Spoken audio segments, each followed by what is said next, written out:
شيخنا العزيز الله يساعدك. جواك الله ماجور ان شاء الله.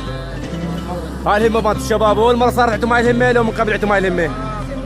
موجوده من اول يوم للبيت والتربيه ان شاء الله. بارك الله بك. تعلى وتتقدم معنوياتهم وثبات وشغلهم يستمر ان شاء الله. بارك الله بك شيخنا. تنتهي معركتنا ويا داعي. بارك الله بك.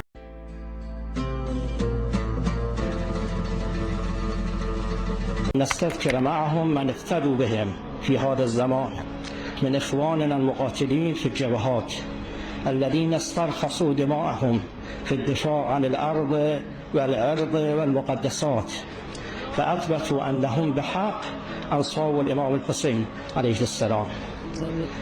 أولئك الرجال الذين صدقوا وعاهدوا الله عليه، فمنهم من قضى نحبه ومنهم من ينتظر.